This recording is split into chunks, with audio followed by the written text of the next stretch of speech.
Tonight, for the first time in more than 50 years, the world's largest nuclear powers, the U.S. and Russia, do not have an agreement limiting their long-range nuclear arsenals. The most recent deal, signed 15 years ago, expired today. Face the Nation moderator and chief foreign affairs correspondent Margaret Brennan now on what this means in an already dangerous world. The bomb was exploded. 81 years ago, America became the first and only country to use a nuclear weapon in war. Fear of the ensuing arms race with Russia led multiple presidents to agree to limit their arsenals. Today, those restrictions expire, leaving no limits on the size and structure of those weapon supplies. Arms control expert Daryl Kimball. That uncertainty can be extremely dangerous when and if there is a crisis that could lead to the employment of nuclear weapons. China boasts the fastest growing arsenal, planning to reach 1,000 nuclear warheads in the next 4 years. President Xi Jinping has shown little interest in President Trump's past attempts to broker a three-way arms control deal with Vladimir Putin, who has already used nuclear-capable missiles in Ukraine. He is also suspected of helping North Korea with its nuclear program. As for the U.S., the Pentagon now plans to deploy more nuclear warheads on its submarines. And President Trump told 60 Minutes in November that he's personally willing to push the boundaries. I'm saying that we're going to test nuclear weapons like other countries do. The U.S. has not yet carried out such a test.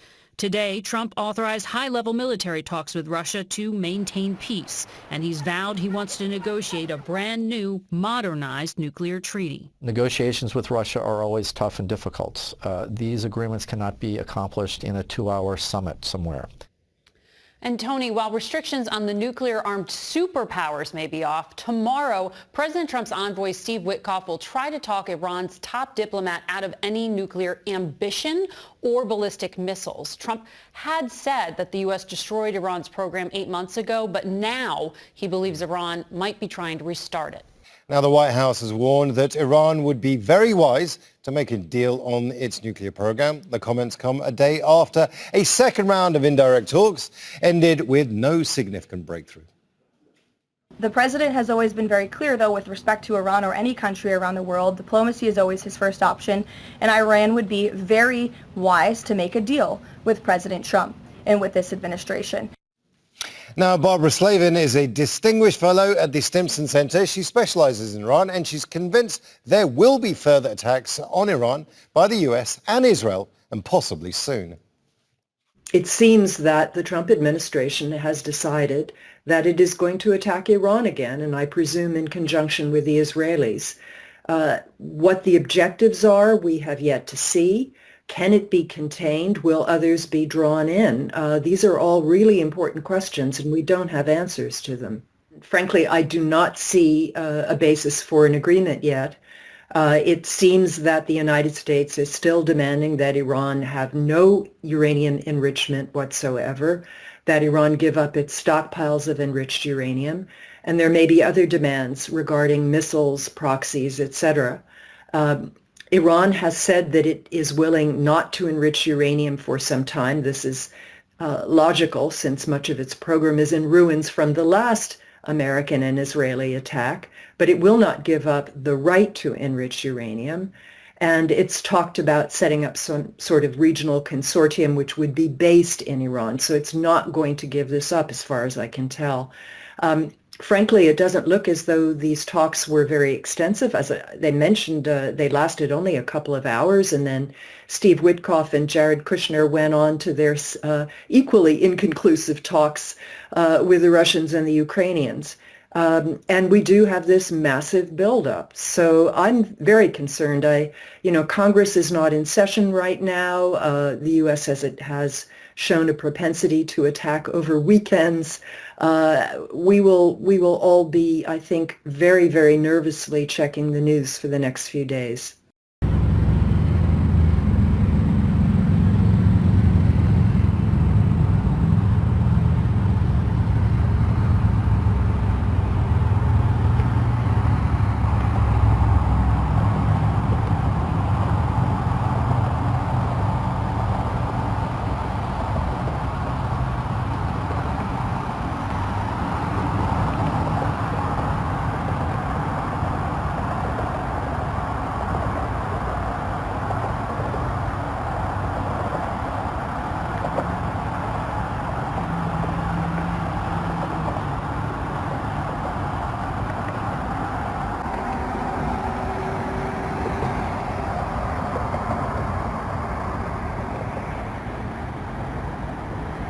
Netanyahu has been here to ensure that he is still the puppet master. That's what it feels like. That's what it looks like. Every time he shows up, he's met with Donald Trump already 6 times, more than any other leader. This is the AP reporting. Netanyahu wants Trump to demand more from Iran. Israel has long called for Iran to cease all uranium enrichment, dial back its ballistic missile program, and cut ties to militant groups across the region. Iran has always rejected those demands, saying it would only accept some limits on its nuclear program in return for sanctions relief. So he is wanting to demand what he knows Iran will not accept. This is the problem with what Netanyahu wants. Something that Iran has already said, that is a red line, we are not going to do it. Bibi Netanyahu knows that Iran won't do it, and that is going to give Israel the excuse to bomb Iran. And after they bomb Iran, what will happen? The United States will have to step in and be the big brother protector or the little brother protector. I don't know which one we are these days. We're going to have to step in, and we're going to have to fight the war for Israel, because our politicians, who are clearly bribed, blackmailed, and brainwashed, will demand that the United States fight the war for Israel, because Israel's losing. They're going to be pummeled if we don't. We must. Times of Israel also reports that Netanyahu is also here to tell Trump that phase 2 of Gaza peace plan is not moving. So he's wanting to take the Strip. He intends to control the Gaza Strip. Israel intends to control it. It will not be Palestinian. An Israeli source with knowledge of the details tells the Times of Israel. Israel's been telling the U.S. that another IDF operation in Gaza is necessary in order to move to Trump's vision for Gaza and the region. Suspicious timing. Again, this is suspicious timing. Here we've got the Epstein files rolling out. Names are being dropped. And now Netanyahu shows up just right at that opportune time and is saying 2 demands that are totally and completely outrageous to the American people. This is Jeremiah 15:45. Therefore, hear ye the counsel of Yahweh, Bashem Yahushai, that he hath taken against Babylon, and his purposes that he hath purposed against the land of the Chaldeans. Surely the least of the flock shall draw them out. Surely he shall make their habitation desolate with them. Kahala Yahweh Bashem Yahushai, Bashem Ruach. Double honors my teachers, the apostles and elders of Great Millstone. Peace and mercy to the elect.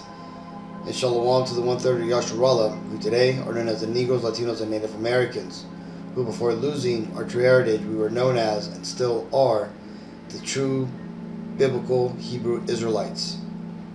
In today's lesson, we're going to talk about the buildup to World War III, which is a prophecy spoken about in the Bible, one of the end prophecies, in fact, that leads to what the Bible refers to as Armageddon, or as it says, Armageddon, which is ultimately leads into a land that's going to be the land of the Lord's judgment, the Valley of Jehoshaphat, right? Now, that being said, it's lucky that that the videos were long in the beginning, but there's so much happening that I needed to show you that not only is the tensions rising between America, which in the Bible refers to as Babylon, right? Because again, America, when the prophets of old seen visions of the future, namely the end time, they seen this huge megalopolis. At least to them, they've never seen anything like it. The only thing they've ever seen like it were the biggest cities of their time, which in their time was the city of Babylon. So when they seen these visions of America, seeing Washington, D.C., New York, Los Angeles, whatever visions they were showed of America, right? They described it as best as they could with their knowledge, okay? And that's why they refer to America in these visions as Babylon, okay? This is also why they refer to America as Assyria, Nineveh, Egypt, right? Or spiritual Sodom, spiritual Egypt, okay? And it's up to us, the readers, right, to decipher the clues and the depictions, or should I say the characteristics of what is being spoken about the city, so that way you understand that those characteristics match up to who they match up to. So for example, when it tells you that Babylon the Great, that its great men would be the mighty merchants of the world. Well, who are the mighty merchants of the world today? Would be America, right? America controls, for the most part, the world through a secret system of shipping, trading, banking, commerce, okay? Right? Things that merchants are involved with, right? Or in charge of, I should say. It also tells you that these Edomites would live by the sword, right? And does not the so-called Caucasian and Israeli race, do they not dominate the world through their might, right? Naftali Bennett, the ex-Israeli prime minister, said the other day that they've tried getting the world to love them, and for the last 100 years, and that's over. And now that what they're going to do is they're going to make people fear them and their allies respect them, which ultimately means to fear them as well.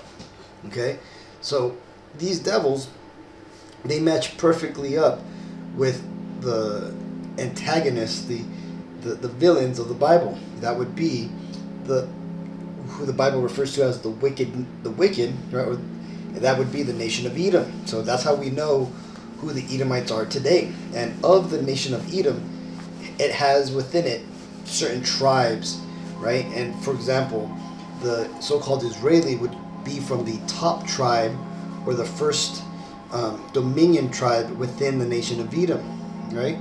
That would be the tribe of Amalek. This is why we refer to the Israelis as the Amalekites. This is another reason why these Amalekites try to claim the Palestinians are Amalekites, because again, they're projecting and they're accusing others of what they are, right? It's part of their magic. Now, as you've seen in those videos, it looks pretty clear that Edom has made up their mind to go to war with Iran. Well, at least, puff up at them, that is, okay? What you're looking at here is pretty much the true president of America, okay? Netanyahu would be the king of Edom right now, and all his subordinates below him would be the people who serve him within the Edomite nation. Now, in this case here, it says, Netanyahu meets with Jared Kushner, Steve Witkoff, and others ahead of the meeting with Trump tomorrow. Now, this meeting already took place, and for the most part, America is going to back Israel in their attacks, even though America is pretending that they're having, peace negotiations with Russia, peace negotiations with Iran, and it says, oh, it's a very tricky, deal and this and that. They've already made up their mind. These devils, as there's a video the brother played the other day, it showed an older Jake in his car, basically sending a message to the angels, our brethren, telling them when they get here, just start shooting and take these these Edomites out. Because why? Because they've never kept a treaty that was given to another nation that was not theirs. Okay, these devils, they're despicable. They're not honorable men. Okay, they're villainous. Okay, and they're duplicitous. Okay, they're very doubly minded. They'll tell you one thing, they'll do another. They'll make an agreement and then they'll break it and go behind your back. Well, in this case here, while they're pretending or feigning to try to come to terms of peace, you have the true king of Babylon here basically making finalizations, on the coming war with Iran. And how do I know this? Well, let's watch this. It tells us, it says, Israel signals readiness to strike Iran alone. Netanyahu heads to U.S. amid rising tensions. How close is military action? Now, this ultimately took place before, right? Now, that video that you've seen, that they shut down a whole Washington, D.C. freeway, was for this man right here. It was for his emergency meeting with Trump. Because pretty much, and not a Jew, right? King Amalek here gave the marching orders to Trump, okay? And what we're seeing Trump do right now with him positioning the aircraft carriers and additional military there around Iran, basically, and to even the point where they've been moving so much military equipment over there to the land of the Levant that England had to deny America's use of its land to stage an attack from. Because why? Well, because the Edomites in England, they know what the Edomites in America, Babylon the Great, are doing. They know that they're getting ready to attack. And why is that? Well, because again, when you look at all the things that are being revealed right now with the, the E-files, right? Basically Amalek's secret hold on America is starting to loosen, and these Amalekites know that the jig's up, and that they only have a certain time before their power is dissolved in a series of, I don't know, insurrection, right? Sedition, right? Because why? Well, because the American people are starting to rise up, and because of that rising up, Amalek is moving with haste. Okay, this is why you're seeing so many things happen right now, right? He's basically going after China, Russia, and Iran in a way to try to, cut them off and use Babylon the Great, America, as the spear to take them down with, right? Not caring what America is going to do. This is why Amalek is burning up the land there in Argentina, because they're trying to buy it. And same thing with Iceland, they want to, or is it Greenland? I think it's Greenland, but ultimately Edom wants to buy the lands north and south of the equator, because from the nuclear fallout, which they're planning on putting upon America to take America out. Because again, remember, these Edomites, the ones leading the world, Netanyahu, the Rothschild, the bandit courts, all those people, right? The top tier of the Edomite nation, they understand that America is that sacrificial lamb. Netanyahu literally said they're going to sacrifice America once they're done with it. They're going to drain it of all its resources. I mean, that's already happened since the 80s, since they've been pulling out all these stocks and funds. Just look at our inflation. It is a testament to the fact that our coffers have been pilfered by the people who are watching the bank. Okay, Amalek has basically stole all the wealth of the American people. Okay, and the American people, they still think that they're gonna fucking vote a solution. But again, by the time the Americans wake up, it'll be too late, if they even wake up, right? We've been preaching starting all the way back in the 50s with High Priest Abba Bivens, all the way to now, starting with the apostles of Great Millstone, on down to brothers like me and Joachim listening. So if they're not waking up from all that, then they ain't gonna wake up. These people are walking zombies, right? They're gonna get upset and they're gonna rise up against the rulership, but these people are attacking a puppet. All the rulers here in Babylon the Great, the ones that have sold out, which is the majority of them, they're scapegoats. Okay, Amalek is gonna flee, to his new homelands, Ukraine and Argentina, Iceland, all these places. And what they're gonna do is they're gonna let the Goyim, right, their brethren Edomites, fight off the rest of the heathens, namely you Negro Latino Native Americans, you biblical Israelites. This is Joel 3:2. I will also gather all nations and will bring them down into the valley of Jehoshaphat, and will plead for them there for my people and for my heritage Israel, whom they have scattered amongst the nations and parted my land. So you see, what's happening is that the Lord is basically rising the temperature of the world, right? Namely against these Edomites. He's showing the world their wickedness by the whole E-files things, the corruption cases, the blatant hypocrisy. And people are now, starting to rise up against these Edomites. The coup in Iran failed. They killed off all the American or the Israeli agents, right? You're starting to see people now starting to stand up to authority here in America, seeing that they've allowed authority to go too far. People are starting to rise up. You're starting to see acts of sedition, right? And it's only going to continue to get worse. And then this is what's happening over there in Iran.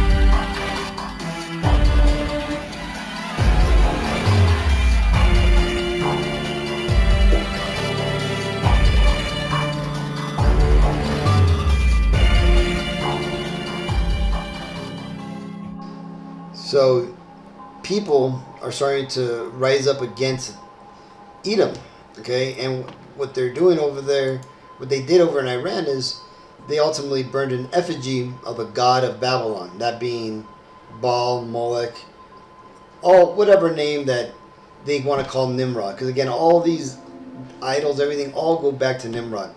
Genesis, Genesis 13 or Genesis 11, I believe, is when they introduce them. 13 is the Tower of Babel.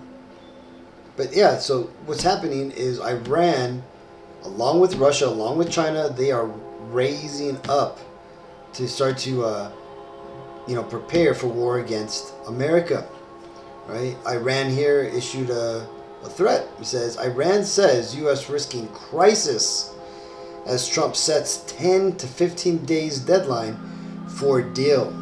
Iran says U.S. President's comments suggest real risk of military aggression as Trump says he wants a meaningful deal. Okay, so that's the thing. Ultimately, these Edomites are going to set such high standards that aren't going to be able to be met. And they're going to say, well, we tried. It's the whole, you got the two gunslingers in the Old West, and the evil bounty hunter throws down a gun and tells the other guy to pick it up. And the other guy picks it up and the guy shoots him right away. And he tells everybody, he's like, you've seen what he did. He had a gun. That's also what Esau is doing. Esau is just making the appearance as if he is going to be righteous. But again, Iran understands what they're really doing, right? And again, a lot of people said that they basically were feigning wanting peace so that way they could get their military into a position. And we all know that there is a coming prophecy before Armageddon that takes place where the Saudi or the Arabians along with the Iranians are going to come out and attack Esau, okay? And this is going to happen before the last war, World War III, Armageddon. 2nd Ezra's 15 and 28. Behold, an horrible vision and the appearance thereof from the east, where the nations of the dragons of Arabia shall come out with many chariots, and the multitude of them shall be carried as the wind upon earth, that all they which hear them may fear and tremble. Now this right here shows you that the Arabs, which have already warned Amalek, the Israelis, that the West Bank is the red line in the sand for the Arab nations. Okay, not only that, but what you're seeing is their what was it? Bin Salman, he did something recently. I think he said he I forgot. Salak Yakim. It passed my mind, but he did something that's going to ultimately allow Saudi Arabia to go against Israel or go against Edom in a certain way, which is going to make it a lot more possible now. I forgot what it was, but it's not even that. The whole point is this scripture here, this prophecy, that the Arabs eventually, like Qatar and all those nations, are going to go after Edom. Okay, and it tells you there in the land of Syria. That could be here in America, or it could be there literally in the land of Syria, but right now it tells you that the U.S. is moving all its military out of Syria, so we'll see. But Amalek is still in that land. But let's continue. It says, also the Carmenians, that's the Iranians, raging in wrath, shall go forth as the wild boars of the wood, and with great power shall they come and join battle with them, and shall waste a portion of the land of the Assyrians. Okay, so that right here is what's going to happen before the last world war, right, or the war of Armageddon. And then shall the dragons have the upper hand, remembering their nature, and if they shall turn themselves, conspiring together in great power to persecute them. Right? Persecute who? These Edomites. Okay, they're in the land of Israel. They're basically persecuting all the inhabitants of that land, right? And also all the inhabitants around the world, because they run the world. But again, what this eventually leads to is that it tells you that the Armenians, Iranians, and the Arabs will eventually, they're going to get weak in the knees and they're going to flee. And in that fleeing, they're going to make themselves victims to Esau's aggression, right? Edom's going to come out and smite them grievously, okay?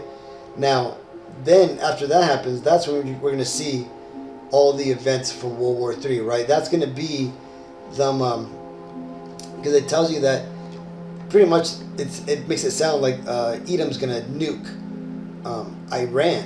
All right, let's get that. Let me see if I can find it real quick. 31. And then shall they be trouble bled and kept silence through their power and shall flee. Right, it's telling you that the Persians and the Arabs are going to flee from attacking Esau. And it says, yeah, look, and then eventually, let me jump down to 35. They shall smite one upon another, and they shall smite down a great multitude of stars upon the earth, even their own star, and blood shall be from the sword onto the belly. Now those stars are ultimately just the rockets that are going to hit these the Persians and the Arabs, and the dung of men onto the camels. And there shall be great fearfulness and trembling upon earth, and they that see the wrath shall be afraid. Trembling shall come upon them, and then shall there come great storms from the south and from the north, and another part from the west. Right? So let's see, what does it say? And strong winds shall arise from the east and shall open it, and the cloud which he raised up in wrath, right? What's that cloud? Those nukes. And the stars stirred to cause fear towards the east, and west wind shall be destroyed. So again, they're going to basically destroy Iran, and that right there is going to be likely the hooks in the jaw that brings in Magog, Russia, right? And when Russia comes in, they got that joint military agreement with China that they strengthened just last year, that if Russia goes to war, China's going to go to war, right? Basically, the BRICS consortium, they're joined up. Joel 2:20, but I will remove far off from you the northern army, and will drive them into a land barren and desolate, with his face towards the east sea, and his hinder part towards the utmost sea, and his stink shall come up, and his ill savor shall come up, because he hath done great things. Right? So right now the Lord is working his will upon the kings of the earth, so that way they could eventually come to the point where Esau is going to go ahead and deploy his military to the land of there in the Levant, namely there on the Saudi Arabia Peninsula. But yeah, that's ultimately going to lead to Edom deploying their military away from the American shores over there to the so-called Middle East, right? Basically West Asia. Okay? And why? Well, for this, to fulfill this prophecy, which is going to come towards the end, which is ultimately going to be the end to these devils. Revelations 19 and 20. Remember, the Bible's only like 22 chapters. Or Revelations 22 is like the last chapter. So this is towards the end. And the beast was taken, and with him, and again, who's the beast? The beast is Esau's kingdom, right? His last kingdom, the American westernized powers, right? NATO, the EU system. Namely, the beast is the EU system, which is basically Rome rebuilt again, right? Was taken, and with him the false prophet. The false prophet is Vatican, which has led to pretty much all the Abrahamic religions in the world.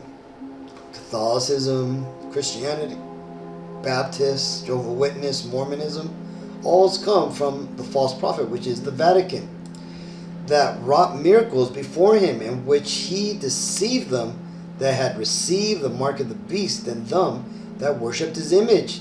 These both were cast alive into the lake of fire, burning with brimstone. Okay, what is that brimstone? Well, brimstone, remember, it's like balls of light falling from the sky. What could that be? the fucking nukes, okay? The brimstones that's talking about here that's going to cause fire, a lake of fire, is talking about the nukes coming down and basically just devastating America, Babylon the Great, and the European continent, destroying the beast, the NATO EU conglomerate, okay? And what's going to happen is all those people who are alive in these places and put there because, you know, that was the Lord's will, that they meet their sacrifice, their judgment there in the land, which is going to be blown to smithereens, right? And so that's the whole thing, right? They are going to be cast alive. What does that mean? That means that there's no such thing as hell. Okay, you got to be dead to go to supposedly Christian hell. There's no such thing as a hell or fire under the earth where a red man with a tail and a pitchfork pokes you for all eternity. No, that's Esau's made up mythology to try to explain away the true understanding of hell. Hell is a condition which is basically living upon earth with no dominion. Basically what the Negro, Latino, Native Americans are going through, along with a lot of these other nations out here in the world that are underneath Esau's rule. Right now, these Edomites, they're in their heaven. They're in their rulership. This is why they're, getting down with little kids and eating them. Okay, because they're able to do what they want to do in their wicked ass kingdom. Okay, so either way, hopefully this video is edifying. Till next time, I want to give all honor, glory, and praises to Yahweh, B'Hashem Yahushai, B'Hashem Ruach Kodash. Shalom. We're almost there, Akim. You can tell all these prophecies are, ramping up. You can see how everything's picking up. So with that, keep studying, keep praying, keep striving for the mark. So till next time, Shalom.